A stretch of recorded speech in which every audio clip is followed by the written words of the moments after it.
Bienvenidos, bienvenidas a una nueva conversación, charla dentro del marco de Behind the Journey, una iniciativa del Gremio Hotels de Barcelona, charlas con emprendedores en los cuales vamos un poco descubriendo ese camino del emprendedor. Y hoy vamos a hablar con Chus Medrano, director fundador de Agile Gym, y vamos a centrar un poco la conversación alrededor de la financiación de startups. ¿Cómo estás, Chus? Muy bien y muy contento de estar aquí, la verdad. Cuéntanos un poquito acerca de ti, cuál ha sido este viaje emprendedor. Luego entramos un poco en el tema de financiación, pero veo que vienes del mundo audiovisual también, entonces cuéntanos un poquito ese camino. Sí, yo, a ver, mi camino no hay un momento, digamos, que empiece. Desde ya muy pequeñito siempre he tenido, no sé cómo, hay alguien que le llama el veneno de emprendedor, ¿no? O el gen emprendedor. De hecho, recuerdo cuando era un chaval, es de los primeros recuerdos casi que tengo, en Andorra y en Cataluña se celebra San Juan, donde se tiran petardos. Y ahí yo lo que hacía, bueno, me daba cuenta que mis amigos en el patio ya había petardos, ¿no? Empezaban los días antes a tirar. Y había niños que no tenía compañeros que no tenían petardos. Y yo tenía, pues a mí me encantaban los petardos. Y cuanto más tuviera, mejor, ¿no? Entonces se me ocurrió la idea de, es una idea muy rápida, pero se me ocurrió la idea de comprar, se llaman americanos, bueno, unos petardos que se llaman americanos. Compraba la caja entera y hacía un poco, que ya prescrito, ¿no? Pero hacía un poco de dealer. Ya. Lo abría, le robaba a mi padre de la cocina las típicas bolsitas Zip y hacía pues paquetitos de uno, dos, tres petardos y los vendía a mis compañeros, ¿no? Y eso luego me permitía, pues lo que para entonces para mí era tener más, pero hoy ya sé que es escalar y podía pues vender más, comprar más, seguir vendiendo y cuando llegaba pues San Juan era un pirómano, ¿no? Tenía un montón de petardos. Más adelante, pues según fue avanzando la vida, yo siempre he ido probando diferentes pequeños, yo le llamo mierda y negocios, ¿no? Que sí, vender gorras, zapatillas, un poco de resell, hasta el momento que me tocó estudiar, que vine aquí a Barcelona, me puse a estudiar cine digital, comunicación audiovisual y ingeniería de sonido. Le cogí gusto esto de estudiar y a la fiesta de Barcelona también. Y cuando entré a estudiar yo ya tenía muy claro que con esos conocimientos quería montar algo.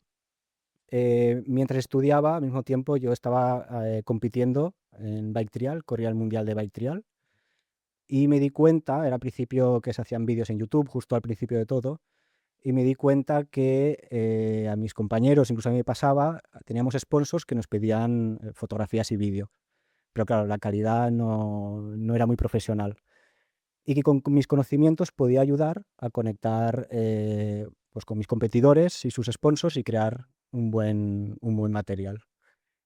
Y entonces decidí montar una productora. Decidí darle caña y empezar. Fue acabar los estudios, hacerme autónomo, que yo prácticamente todavía he sido autónomo, y empezar con la productora y bueno, desde entonces hasta el día de hoy, la verdad. Y a pesar de que ya sabías que querías montar algo propio, ¿no decidiste ir hacia, digamos, estudiar una carrera alrededor de la administración de empresas o algo así?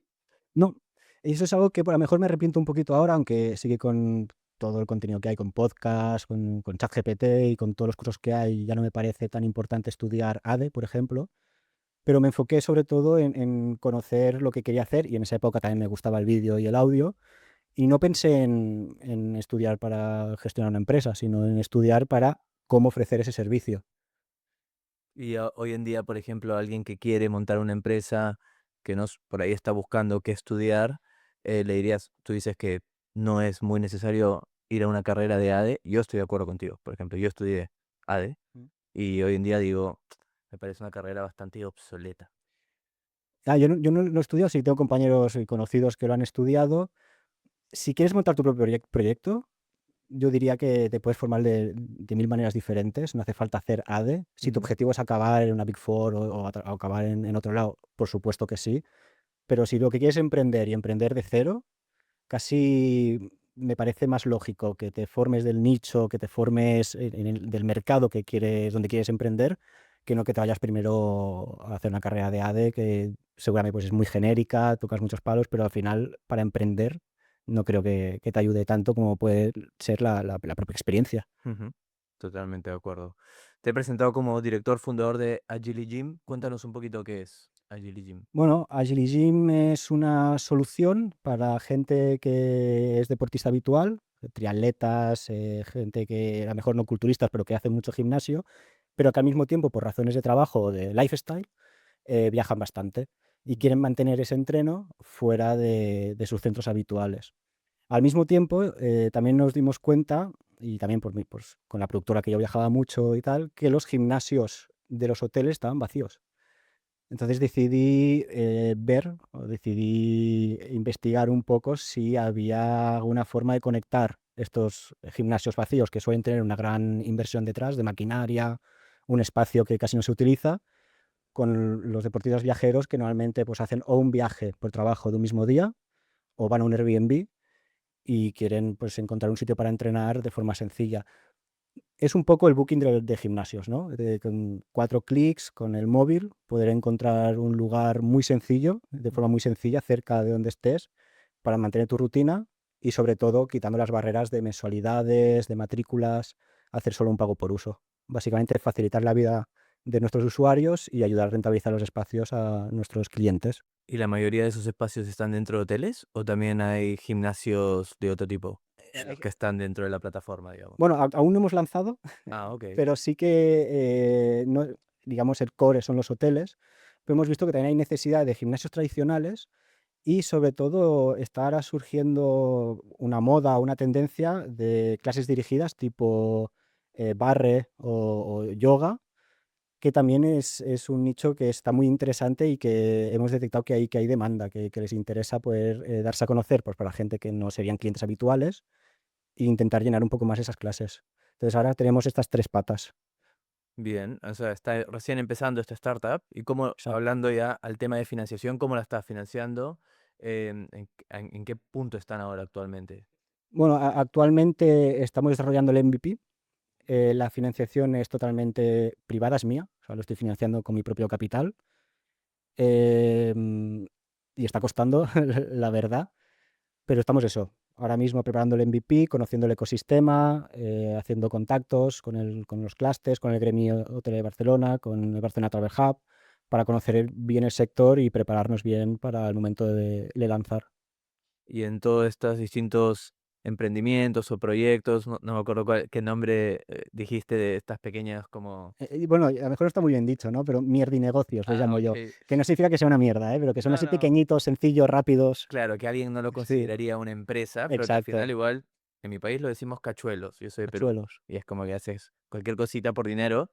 Em, ¿Cómo te has ido financiando? ¿O cuáles han sido tus vías de encontrar formas para comprar producto antes, etcétera, y poder hacer tus distintos proyectos?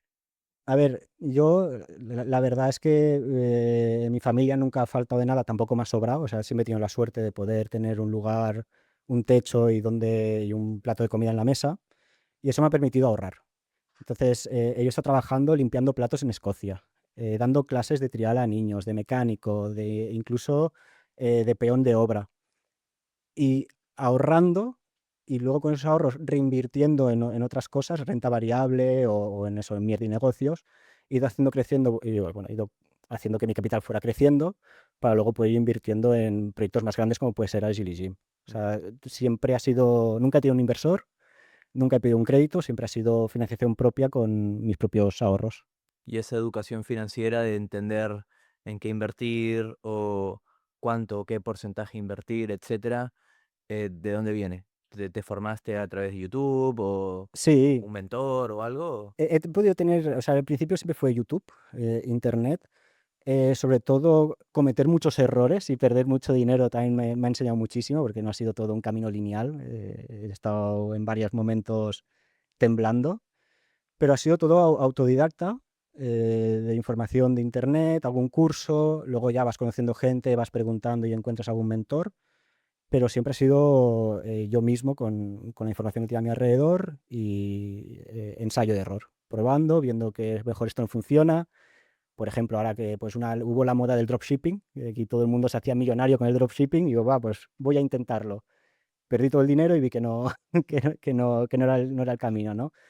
Y con estos errores al final, pues más que venirme abajo, pues aprendo, intento ver cómo puedo hacerlo mejor y aplico en el siguiente proyecto pues, para seguir creciendo. ¿Crees que hay algo en particular de tu forma de ser o de tu actitud que te invite a ir probando distintas cosas? Sí, a ver, yo soy una persona muy inquieta, eh, a lo mejor algo competitiva y que y no sé si es bueno o malo, pero todo lo que hago tiene que tener o sea, tiene que ser productivo de alguna manera para mí. O sea, no consigo nunca tener un hobby simplemente por placer. Siempre busco, o pues cuando competía, pues correr el mundial y ganarlo. No lo conseguí, pero bueno, me quedé cerca. Que me dé dinero, que me dé contactos. Entonces, siempre soy una persona que todo lo que hago lo hago con un objetivo y eso pues me lleva a probar muchísimas cosas diferentes y a ir jugando un poco, entre comillas, en la vida, a ver qué puede funcionar y qué puedo hacer. Realmente, algo que luego con el tiempo he descubierto, ya sea pues invirtiendo en renta variable o ahora con Agile Gym, es que me encanta en sectores tradicionales, con la tecnología nueva, modernizarnos, dar soluciones a cosas que nadie ha pensado que se podían hacer y es algo que a mí me motiva y me hace seguir, ir jugando e ir probando un poco de todo. ¿Hay algo que la gente podría considerar poco habitual dentro de esas pruebas o formas de financiarte, etcétera, que por ahí, no sé, alguien que lo veía de lejos decía, creo que por ahí no va a ser. El dropshipping, por ejemplo, es algo que efectivamente se puso muy de Mm, moda. Yo también tuve amigos que me decían, no, métete en este curso, no sé qué, porque claro, mucha gente en YouTube, creadores de contenido, hablando, creo que hay más gente vendiendo cursos que haciéndolo, es verdad. efectivamente, Em, con Lamborghinis y todo, sí, sí, Claro, sí. y eso también es un red flag importante cuando ves Exacto. más cursos de que lo que es la realidad. Pero bueno, igual uno cuando emprende, y aquí también yo me siento muy identificado, siempre estamos buscando un poco de formas en las cuales ir generando ingresos para poder reinvertir en el proyecto de uno, etcétera. Y bueno, a veces, no sé, buscamos otras vías que por ahí no son tan habituales para el resto y que por ahí te ha ido muy bien o no. No sé qué Sí, a ver, lo más curioso, sobre todo cuando empecé, fueron las criptomonedas, que tuvieron, bueno, yo cuando empecé éramos delincuentes, básicamente, o sea, cuando hablabas de Bitcoin, uy, este es amigo de Pablo Escobar, ¿no? Que lo demás lo descubrí muy pronto, en 2016-17, un amigo informático me habló de esta moneda mágica, que además nos servía para comprar tarjetas del World of Warcraft y poder jugar sin necesitar una tarjeta de crédito. Y ahí, digamos, no que invertí, pero sí que compré mis primeros bitcoins. Luego llegó la pandemia, que también tuve un momento con la productora muy difícil, pero como desde los 18 años yo había invertido en renta variable, había intentado hacer trading, luego descubrí que también era algo muy arriesgado, entonces empecé a invertir un poco más a largo plazo. Entonces yo había tenido ya conocimientos sobre pues, cómo funcionaban los mercados y la bolsa y cómo se tenía que invertir, los contratos de futuro y todo eso. Y en pandemia, cuando volvió a subir todo esto de las criptomonedas, que fue un boom brutal, me volvió a llamar la atención y ya me puse mucho más en serio. Y esto es lo más raro que he hecho y de momento lo que mejor me ha ido y que me permite hoy en día pues, tener el estilo de vida que tengo y financiar otros proyectos. Es cierto que cuando hablaba de esto pues, con amigos, familiares o gente que me preguntaba, tenía primero pues, las caras de estás haciendo algo raro, luego las caras de eres un vendehumos, ¿no? Y ahora ya se ha normalizado un poco, la gente lo ve mucho más normal, hay bancos ya que te ofrecen ese servicio, yo antes lo hacía, bueno, mejor ni lo explico Ujú. cómo conseguía, antes de Binance y todo, ¿no? Eh, Grupos de Telegram. efectivamente, en Discord y Telegram, qué peligro. Pero esto sería lo más raro, digamos, fuera de lo común que puedo hacer y que me ha ido bien y que me permite hoy en día seguir hacia adelante, la verdad. Ujú. Y ahora cuando estás invirtiendo en tu propio negocio, en Agile Gym, ¿has comentado que de momento empiezas a hacerlo solo con tu propio capital o estás valorando buscar inversores o, bueno, quizás buscar deuda, banco? Bueno, yo cuando empecé a Gilly Gym, no me enfoqué en cómo financiarlo. Lo primero que hice fue estudiar el mercado, ver que podría haber un interés, ¿no? Con diferentes, pues eso, diferentes estudios de mercado que había. Vi que podría haber interés. Me apunté al taller de emprendedores de Andorra, que lo organiza desde hace 20 años el gobierno de Andorra, donde te ayudan a hacer bien un business plan, que eso me hacía falta también, ¿eh? Que poner todo sobre papel, los números. El proyecto en este taller fue el ganador, el que dieron el premio ganador, que eso ya, pues dije, aquí hay algo. Y lo siguiente que hice fue cómo lo financio. Entonces empecé a ir a eventos de inversores, a mirar por internet qué fondos había, contactar con inversores, business angels, bueno, de todo. Y me di cuenta también que el mercado de las startups está hoy en día muy saturado. O sea, ya no es eso de antes que con un PDF levantabas cualquier tipo de cantidad y casi ni te preguntaban.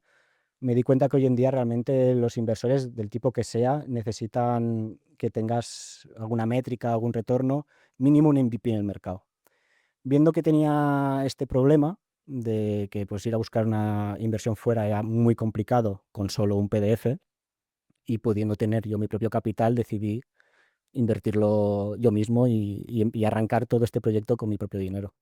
Pero piensas, cuando llegues a esas métricas que los inversores Sí, piden o buscan, ¿piensas volver a tocar esas puertas? por supuesto. Una vez validemos y sobre todo validar y darnos cuenta que estamos haciendo mal pues para mejorarlo. Como el proyecto lo quiero hacer realmente grande, es un proyecto que además pide hacerse grande, entonces nos tocará ir a buscar financiación fuera y empezaremos pues con una ronda y buscaremos inversores.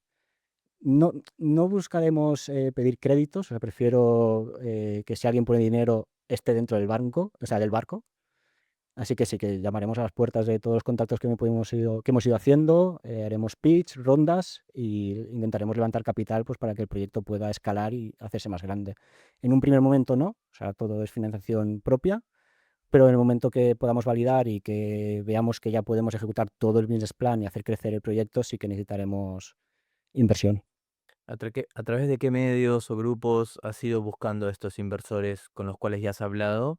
¿Y cómo es ese primer contacto? ¿Es un mensaje frío en LinkedIn o hay directorios de VCs? Sí, O sea, ¿cómo es? en mi caso, lo primero que hice es entrar en Google y buscar qué inversores existían y, por supuesto, enviar mensajes en LinkedIn que nunca me respondieron, como es normal, ¿no? Claro. Reciben muchos emails y tal. A veces sí que te rebotan el típico mail de, vale, entra en este enlace y envía el PDF, pero nunca hay feedback. Entonces decidí ir a eventos, como al South Summit de Madrid, diferentes. En Andorra también hay eventos de networking con inversores y empezar a hablar de forma muy natural. Yo lo que me fijaba, sobre todo en el South Summit, que llevan la tarjeta que tú puedes ver si es inversor o pues descarado, sin ningún tipo de vergüenza. Iba directo, me presentaba y le comentaba la idea, el típico El pitch pitch. de minuto y medio. La mayoría me cortaban rápido. ¿Ah, sí? Sí, sí, me decían, vale, pero ¿ya tienes algo del mercado? No, no, es una idea. Y bueno, pues vuelve cuanto tengas, ¿no? Ya Aquí en está mi marcha. tarjeta. Llámame cuando tengas algo más. Exacto, sí. Pero lo hice así, ¿no? Lo hice pues muy. Yo soy más de, a lo mejor va a sonar raro, pero de pedir perdón más que permiso. Ujú. Entonces si tengo la persona targeteada y sé que es ella, en cuanto tengo oportunidad voy directo y me presento y hablo del proyecto y a ver si surge algo. Ahí sí que recibí muchas tarjetas, ahí sí que recibí más feedback y luego ya pues montando el proyecto pues dentro del clúster y conociendo otros emprendedores ya te van presentando pues diferentes perfiles, fondos, inversores privados que ya vas pues contactando, incluso alguno ya te empieza a escribir directamente. Tengo la suerte de vivir en Andorra, donde también hay bastante inversor ahora mismo. Entonces ahí ya vas haciendo networking y ya vas creando tu propia red de contactos para cuando llegue el momento llamarlos. No antes, no quemar ese lead, no quemar ese contacto, pero sí cuando toque llamarlos y decir que es el momento, es la oportunidad de su vida, es el momento de meterse en el proyecto. Has comentado que prefieres dinero de inversores que ir al banco. ¿Por qué? Porque ese dinero es más valioso para ti. ¿Qué es lo que te pueden traer? Para fases ya post-seed, ¿no? Fases ya que ya no es simplemente una idea que estás probando, sino ya has validado. Si vas a meter a alguien dentro o vas a pedir dinero, mucha gente dice que no, que cuanto menos te diluyas mejor. pero si das un equity aparte a cambio de esa inversión, la persona que está dejando el dinero también se implica. Pero normalmente el inversor pues también te ayuda con su red de contactos, te hace de mentor, está como en el mismo barco. Si te vas a un banco, te van a decir, bueno, devuélveme en tanto tiempo, con tal porcentaje, me lo devuelves. En cambio, tener una persona realmente en el equipo, que al final pues, forma parte, que está contigo y tiene el mismo interés de que todo funcione bien, para estas primeras fases yo creo que es muy importante y ayuda mucho, la verdad. ¿Sería la primera vez que estarías en un proceso así? Para mí sí, es la primera vez. ¿Y cuáles son tienes algún temor o alguna duda al respecto? O sea, Uy, no te da cierto respeto por ahí. a ver, temores y dudas tengo muchísimas. De hecho, podríamos estar hablando, vamos, todo el día. Hombre, algo que me parece también bueno es el respeto al capital que te están poniendo, ¿no? Si hay una persona con la que puedes hablar directamente pues le tienes que decir, oye, me he equivocado en esto y he quemado tanto dinero, ¿no? O veo que no va a salir. También tú te lo tomas mucho más en serio, creo. Tú, ¿sabes? Te coges más responsabilidad, un poco como si fuera también tu propio dinero. Y mi miedo es ese. Si llega un momento que tengo que llamar y decir, necesitamos más o se ha acabado, ¿sabes? También me da miedo el no levantar capital, al final. El pues haber invertido mi propio dinero, ver que el proyecto sí que tiene tirón, que el mercado lo está pidiendo, pero como ahora mismo todo es IA, son proyectos que todo está envuelto, ya no tanto en blockchain, ¿no? Pero que todo es IA y nosotros no tenemos IA, o sea, vamos a algo bastante más tradicional, pues que se me descarte rápidamente por eso. Esos son unos miedos que tengo, la verdad. Mm, Justo por ahí va a ir, porque el panorama ahora es como que cualquier startup que pone IA en el sello parece, por lo menos, o por lo que uno lee, que levanta pasta enseguida y un montón de dinero. Mira Openia. Claro, entonces, ¿cómo veías eso en cuanto a si eso podía ser un desafío para ustedes? Porque dentro de todo, si bien es un proyecto tecnológico, es una plataforma, tiene un marketplace, ¿no? Exacto. No tiene ese componente que al parecer es lo que más está llamando la atención por lo que se ve, ¿no? Es como que todos los VCs quieren tener algo de dinero en una empresa de IA. Exacto, es como también el título de antes de blockchain cripto, ¿no? Ahora es la IA. A ver, nosotros dentro utilizamos muchísima IA. Yo soy, vamos, un fanático de la inteligencia artificial, la utilizo prácticamente para todo. O sea, y cada día que sale algo nuevo, pues estoy ahí jugando y experimentando. Pero para este proyecto no lo veo necesario ni que aporte un valor extra. Sí que tenemos proyecciones de introducir chatbots con IA, incluso un entrenador personal con IA dentro de que te conozca, ¿no? Dentro de la plataforma, pero es muy costoso y no creo que en este primer momento aporte un valor que más allá de que te puedas pues, ver más interesante frente a un inversor, ¿no? Pero pensando puramente en nuestros clientes, nuestros usuarios, no le veo un valor enorme para introducirlo. Como te he dicho, sí que es cierto que nosotros, vamos, la IA la utilizamos día a día, todas las herramientas que salen y es muy importante que una startup la utilice además. Siendo un equipo muy pequeñito, o sea, somos 2 internos y luego hay un pequeño equipo de programadores externos. Casi estamos trabajando como cualquier empresa mucho más grande que le cuesta mucho más pues, hacer cambios, ¿no? Nosotros con la IA, no te iba a decir que volamos, pero algo que hacíamos en una semana, en 2 días lo tenemos listo. Ujú. Son dos personas que son los dos socios, digamos, o solo tú tienes equity de momento. Yo tengo, no, tengo un socio, el CMO. Mm. Bueno, CMO es por la etiqueta, pero al final todos hacemos de todo. Pero yo tengo la mayoría de equity, él sí que tiene una parte y los externos van a pago, básicamente. Ok. ¿Y te estás formando ahora acerca de cómo presentarte ante los inversores para estar preparado para ese momento? ¿Hay algo que estás viendo que te hace falta? Más que todo en cuanto a la información o lo que tienes, no tanto al estado en que tiene que llegar la startup, sino en lo que tienes que presentar. ¿Crees que hay una falta digamos, de formación, de preparación para ese punto también? Sí, sí, no, por supuesto. Ya, yo nunca he tenido la oportunidad de hablar así en público, de estar en podcast. Entonces, cuando vi que ya el proyecto iba a tirar para adelante y que en un futuro pues, tendría que hacer pitch, empecé a obligarme pues, a apuntarme a diferentes concursos, proyectos donde tienes que presentar en persona. He contratado a una persona que también me ayuda pues, a expresarme mejor, a la posición corporal, ¿no? A controlar los nervios. Y me estoy formando en ese sentido, para cuando llegue el momento que tenga que hablar con más público o en momentos de más tensión, estar preparado. Entonces, sí, estoy siguiendo, aparte de vídeos, típicos vídeos de Fer Miralles, que ahora también está muy de moda, que te ayuda a expresarte bien. También por eso tengo un profesor que también me está ayudando y voy saliendo poco a poco de mi zona de confort, haciendo vídeos en redes sociales, hablando en público, para cuando realmente sea ya no una prueba de fuego real, pues estar preparado y poder controlar bien la situación. Ah, bien, me Mm. gusta. Eso de aprender a hablar en público, de cómo mostrarse, cómo venderse, me parece súper, súper importante. Claro, piensa también que yo con la productora casi todo, las ventas las hacemos por mail, videollamadas, uno a uno.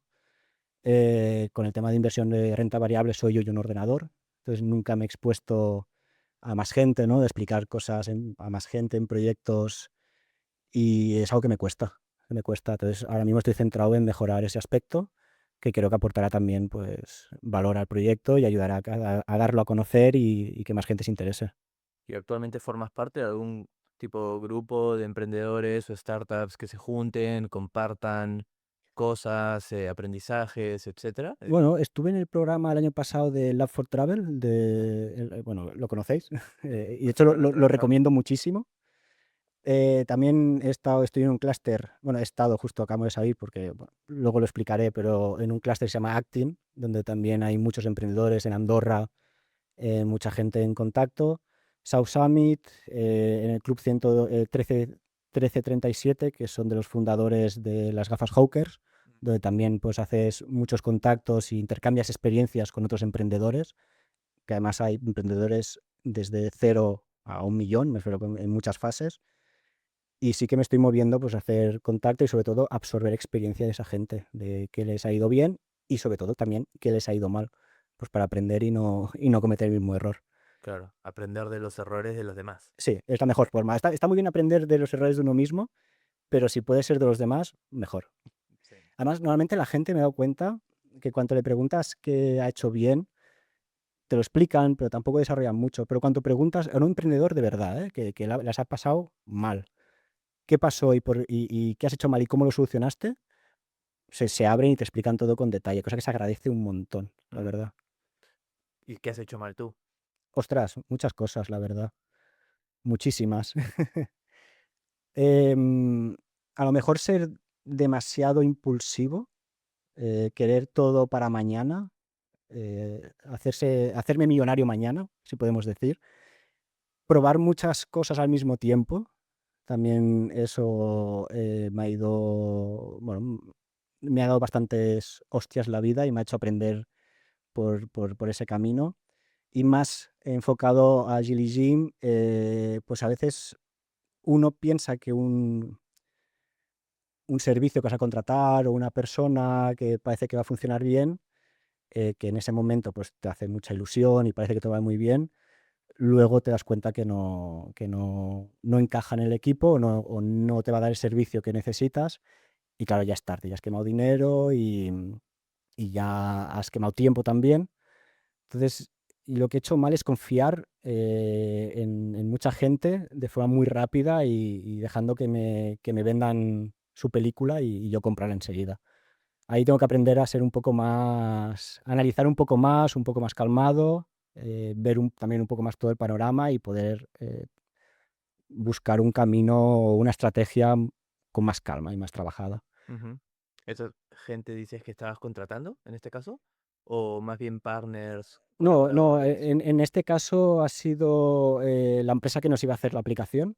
Ok. No puedo hablar mucho porque justo estamos ahora con temas legales, pero me equivoqué en contratar a gente que parecía que tenía muchas ganas pero poca experiencia y luego se ve que nada de experiencia y nada de ganas. Y Oh. eso pues ha hecho que el proyecto se vaya alargando, se vaya complicando y también quemar bastante capital.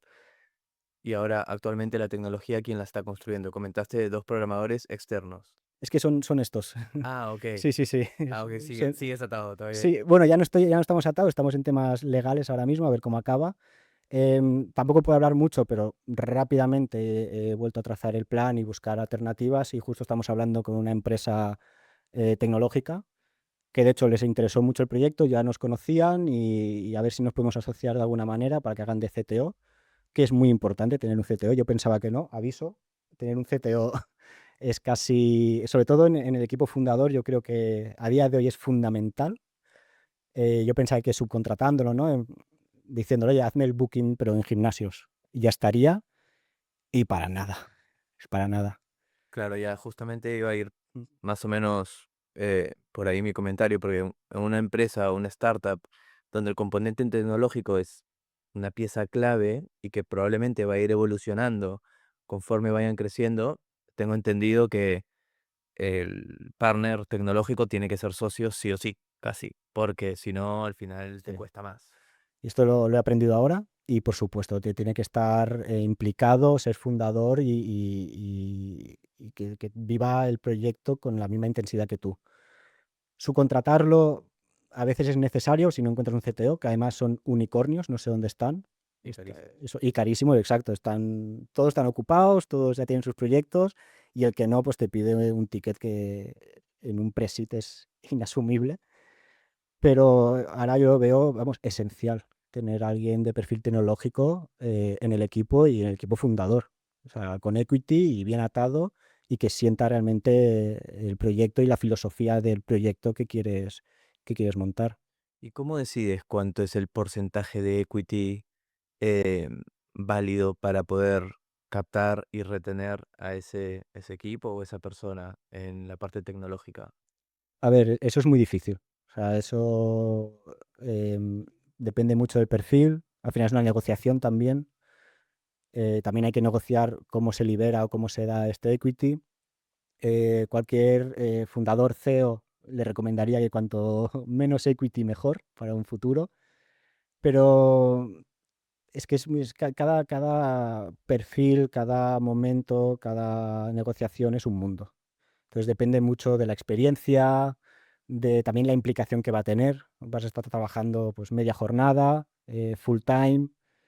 eh, es un perfil que necesita comer, o sea, no tiene ahorros, necesita comer, o es un perfil que ya tiene una estabilidad. em, Te pide a lo mejor un salario que no puedes pagar directamente, entonces lo equilibras con equity.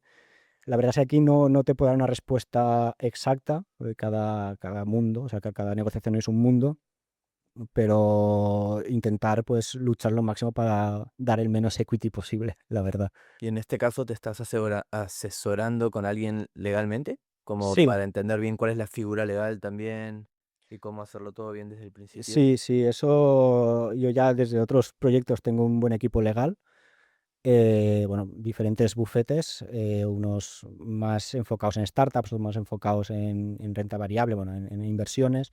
Y con el bufete de startups sí que me estoy asesorando muy bien a cómo negociarlo, qué porcentaje, cómo ir liberando este equity, cómo firmarlo, cómo dejarlo todo bien claro, que ya me han avisado y también he visto con gente que me han ido explicando su experiencia. Si no dejas todo bien atado y bien claro al principio, según avance el proyecto, se puede complicar e incluso puede hacer que muera ese propio proyecto. Entonces es algo que hay que tener muy claro al principio, cómo lo vas a poner encima de la mesa, cómo vas a hacer el cap table y quién va a entrar, con qué condiciones. Y yo siempre recomiendo pues, tener un mentor, un asesor que te ayude en este proceso. Y también qué pasa si alguien quiere salir, Ahí está, que es algo que por ahí no te planteas al principio porque estamos todos felices, que queremos empujar hacia el mismo lado, pero aquí un año y medio la vida va cambiando claro. y a mí yo me acuerdo de alguien que siempre me dijo desde el principio también entre pacto de socios, ¿no?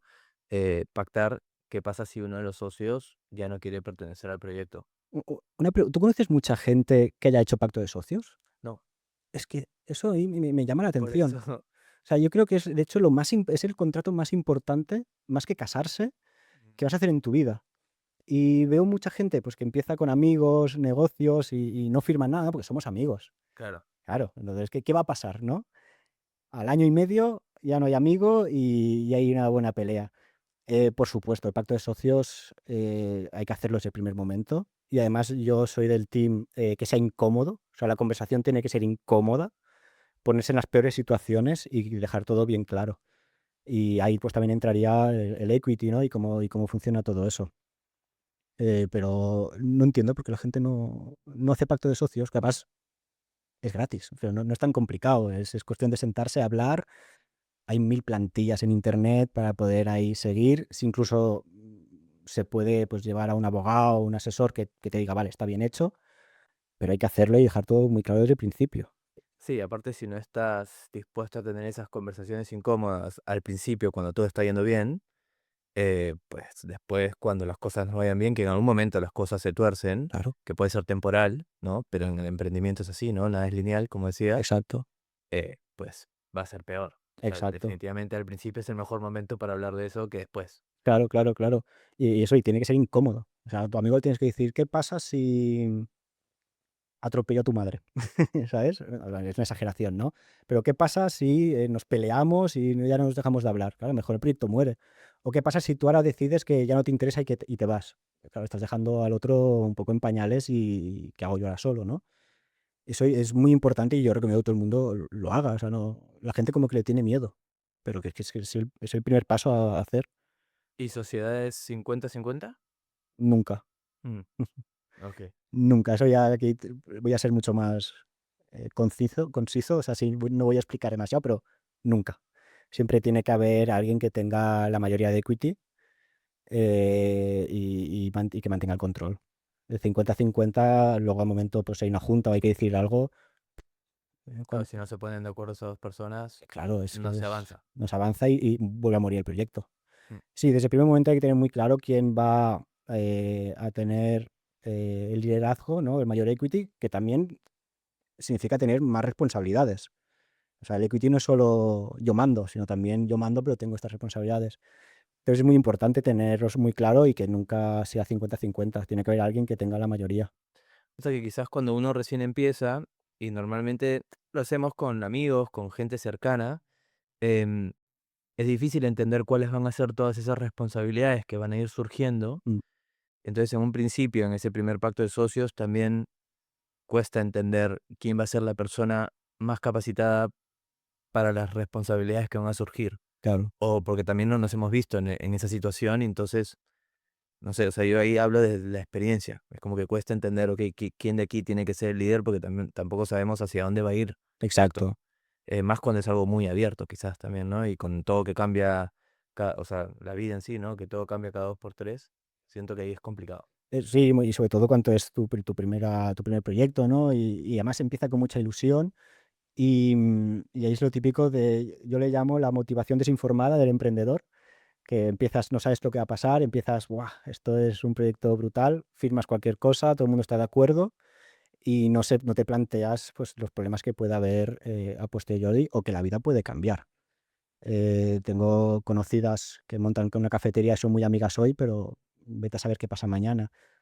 O si una hace algo mal en el proyecto, se equivoca y se enfada o lo que fuera, cómo se va o cómo se le echa o Mm. qué pasa, ¿sabes? Necesita remuneración, se queda ese equity, no se lo queda, te vas del día a la mañana, te vas ahí en 15 días, todo eso hay que regularlo y muy bien, además en el principio. Y también tengo que decir que nuestro pacto de socios ha ido cambiando, ¿eh? Lo hemos ido Ok. actualizando. Según veíamos cómo iba tirando el proyecto, qué rol cogía cada persona y cómo lo estábamos organizando todo, hemos ido actualizando el pacto de socio. O sea, no es un documento que es cerrado y es para Estático. siempre, estático, exacto. Se va actualizando, siguiente otra persona también pues hay que actualizar y adaptarlo poco a poco en cada momento. Tanto las responsabilidades como el equity también. Se puede ir o sea, Bueno, en mi vas caso actualizando. el equity no, en mi caso no, el equity nos ha tocado, pero las responsabilidades sí. Y eso, tareas, responsabilidades y lo que tiene que hacer cada uno sí que se ha ido actualizando. Y también el tracklog, bueno, todos esos pequeños puntos de salida o de venta, si llega el momento que alguien quiere vender y otra persona no, cómo nos diluimos, eso se ha ido actualizando con lo que hemos ido aprendiendo y lo que hemos ido viendo, por supuesto. Bien. Y como ya para ir cerrando y entender un poco lo que es cómo estás construyendo Agile Gym, sabiendo que has hablado de la escalabilidad antes, ¿no? Como que Mm, tú crees que va a ser un proyecto que va a pedir escalar, o que quizás hay proyectos que simplemente por la sostenibilidad misma lo necesita, ¿no? Exacto. Desde un principio, en estas etapas iniciales, al construirlo, ¿qué es diferente o en qué estás pensando diferente sabiendo que lo que necesita es la escalabilidad? A diferencia de otro tipo de proyectos, por quizás el tema audiovisual, que es más uno a uno con los clientes y que no necesitas ir a miles o millones de personas. Claro, nosotros lo estamos planteando, o sea, para escalar, lo más importante en este proyecto es poder llegar al máximo de oferta posible, ¿no? Al final, un marketplace, no tenemos oferta, los usuarios no van a hacer nada y no van a poder crecer. Pero para llegar a esta oferta, es muy complicado uno mismo. Mail por mail, llamada por llamada, puerta fría. Entonces estamos intentando crear una red de comerciales, se podría decir, que nos ayuden a conseguir volumen suficiente para que nos sea más fácil pues, escalar a diferentes ciudades, ¿no? Ahora queremos empezar en Andorra y en Barcelona, pero una vez validado, queremos abrir Madrid, Valencia, Sevilla.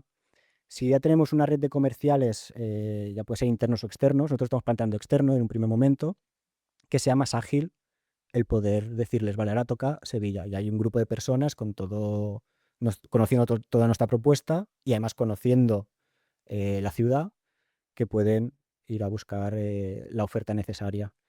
Lo estamos planteando de esta manera. Veremos qué pasa, pero Claro. así lo estamos planteando. Y quizás ir parametrizando también todo el cómo es la entrada en un mercado nuevo para también que sea más replicable, ¿no? Por Aunque supuesto. cada mercado también será un mundo. Sí, ¿no? Cada mercado es un mundo. Bueno, España más o menos es todo muy parecido. Ojalá algún día podamos saltar a Francia, a Europa y ojalá el mundo entero. Pero obviamente el conocer bien la ciudad donde vas a ir, que lo hagan pues personas que ya están vendiendo otras cosas, es un plus que no hacer nosotros que no estamos viviendo ahí, que no lo conocemos. Si además ya hemos visto que funciona en Barcelona, no será muy diferente de lo que pueda funcionar en Madrid, ¿no? La forma de contactar, la forma de ir consiguiendo esos leads para ir llenando.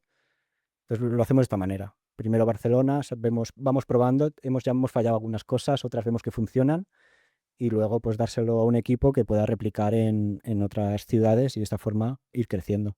¿Y para cuándo está planificado el lanzamiento? ¿Es primero en Andorra, después en Barcelona o es en los dos al mismo tiempo? Vamos a hacerlo al mismo tiempo, Andorra-Barcelona, estamos muy cerca, la cultura es muy parecida, yo vivo en Andorra pero puedo venir fácilmente aquí a Barcelona, entonces comenzaremos para validar Andorra-Barcelona y lo siguiente pues eso, Madrid, que al final es la capital, y si estos tres puntos cumplimos KPIs y todo va bien, ya vemos hacia dónde tiramos para acabar de cubrir toda España, la verdad.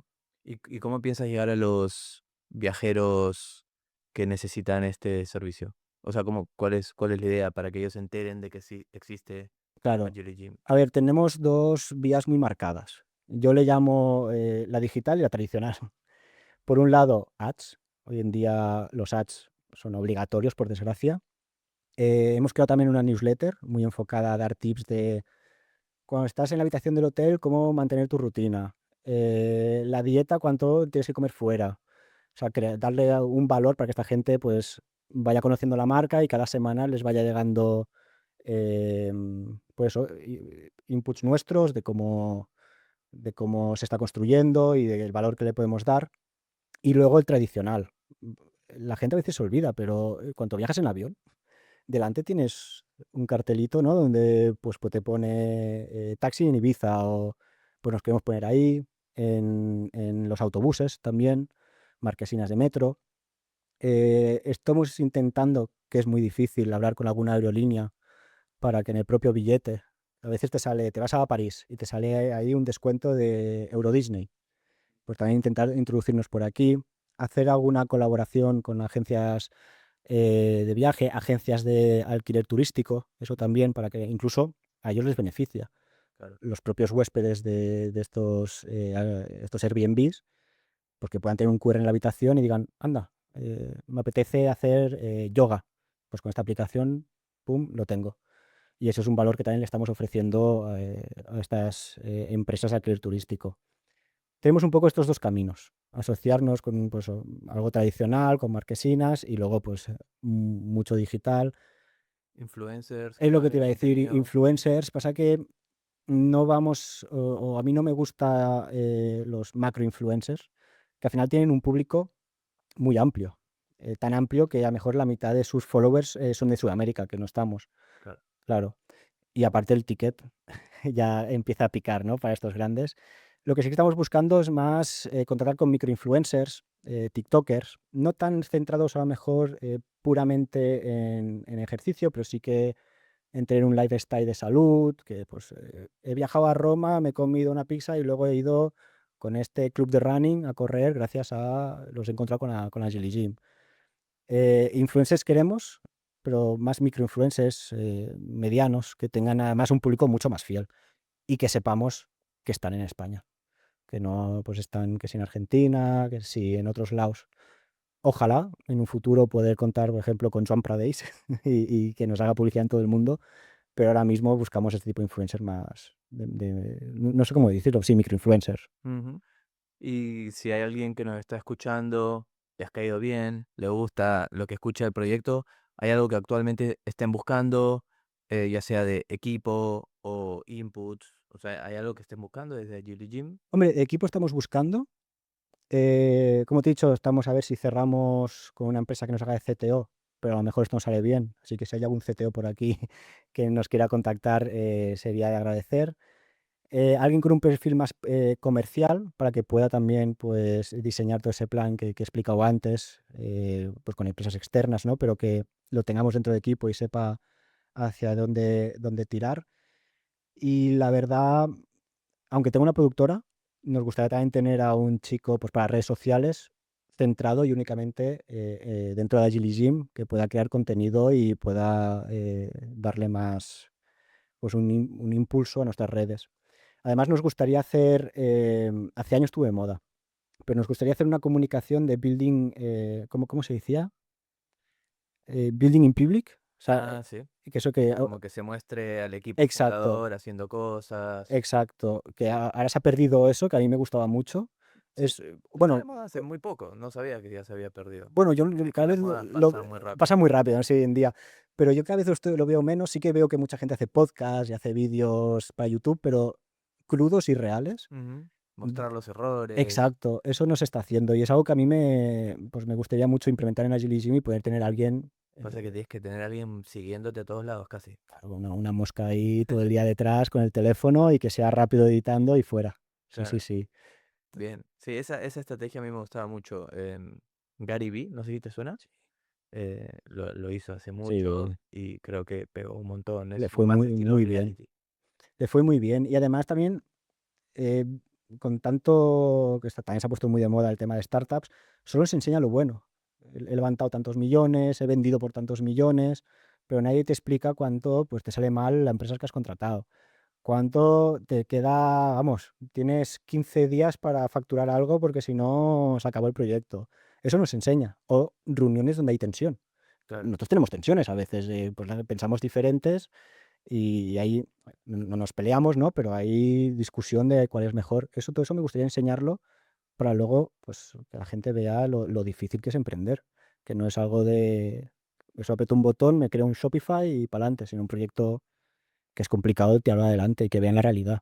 Aparte, la gente al final conecta más con las personas que con las marcas. Ex- Hay emprendedores que tienen más seguidores, por así decirlo, ¿no? En sus redes sociales, más que sus empresas. Mm. Entonces creo yo que también esa estrategia de dar a conocer quién es la gente que está detrás de una empresa, al final le aporta un montón a la marca, porque la gente se siente más identificada luego con esa marca, con esa empresa. Además, el público hoy en día ya está muy educado en la publicidad. O sea, incluso la rechazan. Cuanto es todo muy artificial, ya ves que o sea, no empatizas tanto. Pero cuanto una empresa o una marca se abre, no le da miedo enseñar sus errores, sus fracasos y sus logros, eso hace que empatice mucho más y al final pues fideliza, se convierte en cliente y, pues tiene más conexión, ¿no? Haces una comunidad más bonita, no es simplemente un intercambio de servicios, sino una pertenencia y los he visto crecer. Mm. Y eso es algo que me gustaría implementar y llevarlo a cabo, la verdad. Bien, estaremos atentos a lo que vayan haciendo. Gracias. Y una última, tú hablaste que utilizas mucho la IA. Mm. internamente. Aparte, antes de grabar mencionaste OpenClaw, como que tienes Sí, ahí modelos en local, o sea que entiendo que lo utilizas bastante a un nivel medio superior. vale. Em, Ujú. a ver, ya si estás haciendo OpenClaw y tal, Sí. debería medio superior. Em, ¿Crees que, o sea, cómo ves que la IA va a impactar al cómo se crean empresas, cómo se financian empresas? Porque en verdad, o sea, yo creo que si bien la IA está ahí, la tenemos ya hace 3 años mínimo, todos al alcance de la mano, yo pensaba que su implementación iba a ser mucho más rápida, como que todo el mundo iba a estar súper enchufado y por suerte, por desgracia, no lo sé, aún no, ¿no? Pero en la creación de empresas, yo creo que sí facilita un montón el acceso a herramientas, hacer las cosas más rápido. No sé si mejor, pero quizás sí más rápido. ¿Cómo ves tú eso? Con tu experiencia habiendo creado tantos proyectos. Hombre, OpenClaw no es el primer proyecto, bueno, no se sabe, pero lo ha fichado OpenAI, ¿no? Al chico, y no se sabe el número, pero seguramente será una exageración. Es el primer proyecto de una sola persona, que además lo hizo en 15 días o así, ¿no? Y todo con, pues, el mismo programando con Claude. Pero como con 10 pantallas, creo que Sí, sí, dijo. está pirado, pero sí, sí, con 10 pantallas en 15 días ha sacado un proyecto que lo habrá vendido, no te voy a decir 1 billón porque no se sabe, pero entre 30 Un par de millones, millones seguro. exacto. Entonces ya existe la posibilidad de crear proyectos tú solo en tu habitación en 15 días y salir rápidamente al mercado. Es cierto que está yendo más lento de lo que todos esperábamos. A mí personalmente me ayuda un montón, o sea, como te he dicho, corro IA en local, soy un friki, me encanta tener agentes. Hoy en día me siento Iron Man prácticamente, ¿no? Envía este mail, responde, dime cómo ha ido Bitcoin, qué está pasando en las noticias. Es algo que es imparable, yo creo. O sea, va a llegar el momento donde la IA sea muy fácil de utilizar, o sea, tan fácil de que ni pensemos que estamos utilizando. O sea, ahora mismo tú en tu iPad tienes muchos programas y tecnología que están funcionando por detrás, que ni siquiera sabes que están funcionando, pero que te ayudan a que todo, pues, puede abrir un Word, un Pen. Con la IA yo creo que está siendo difícil porque va a una velocidad muy superior a que la gente puede seguir. Hace 2 días teníamos el chat de voz de ChatGPT, o podíamos hacer la típica imagen esta de anime que todo el mundo hacía, y ahora ya pues tienes un Harvey en tu ordenador que va a toda velocidad. Empresas grandes es muy lento, cuesta mucho, es peligroso también, hay que saber utilizarla, al final los datos están ahí volando. Eh, Se va a implementar en todos los sitios, se va a utilizar para todo, sobre todo para emprender, que te facilita mucho la vida y ahorra muchos costes, pero sí que está costando a que la gente lo utilice más o lo normalice más, ¿no? En su día a día. Y no te sabría decir muy bien por qué, pero yo invito a todo el mundo que investigue, como os he dicho antes, en YouTube anda que no hay vídeos para poder probar. Uy, es que la suscripción es muy cara. Bueno, hay alternativas. Tienes alternativas como OpenRouter o como Llama, que es gratuito y puedes practicar. Pero sí que hay ahora mismo como una barrera, ¿no? Imagino que según avance la IA y sea más natural hasta que llegue un momento que esté totalmente integrada en todo y que el uso sea natural, va a costar. Aunque vamos, recomiendo que todo el mundo se ponga las pilas y pruebe todo lo que sale, porque a lo mejor pruebas muchas herramientas, pero siempre te quedas con una que te hace la vida más fácil. Pasa que ahí para los inquietos, como mencionabas tú que Mm. eres medio inquieto, también cuesta mantener el foco porque salen demasiadas cosas a la vez y luego no Es una sabes por dónde. locura. Tengo aquí a mi pareja y está harta de que le enseñe vídeos, que le explique, déjame tu ordenador un momento, esto te lo automatizo. No puede más la pobre. Sí, sí, sí, ahora mismo estoy obsesionado, pero porque le veo mucha utilidad. O sea, ya con Agile Gym, pues un equipo de 2 personas, a lo mejor estamos haciendo lo mismo que haría un equipo de 5 y a una velocidad increíble Claro, y a un y coste ridículo. con suscripciones que realmente no son tan caras. O sea, has Exacto. dicho caras, pero en verdad no lo son. No, sí, O sea, pero te digo claro para que lo que hacen, no lo son. porque hay gente que no le importa, y que está bien, ¿eh? Pero pagar $20 para Netflix, pero luego cuánto tienes que pagar los $20 de cloud, ay, claro, porque no le ven la utilidad. Claro. O sea, es muy barato y hay alternativas gratuitas, pero Ya te digo, a nosotros nos ha hecho acelerar un montón y siendo dos, parecemos un equipo de 5 muy rápido, vemos problemas muy rápidamente y vamos a un ritmo que yo creo que otros proyectos no nos pueden alcanzar. O incluso hay competidores de Agility en el mercado. Yo creo que podemos llegar a competir con ellos con muchos menos recursos, porque son tan grandes ellos que hacer que toda la plantilla se adapte, que introducir todo bien, cuesta. Como nosotros que ya venimos de forma nativa, podemos coger una velocidad y ser mucho más productivos con un coste muchísimo más reducido. Genial. Bueno, que así sea. Estaremos atentos al Gracias. lanzamiento y muchísimas gracias por A acompañarnos. ti, muchísimas gracias.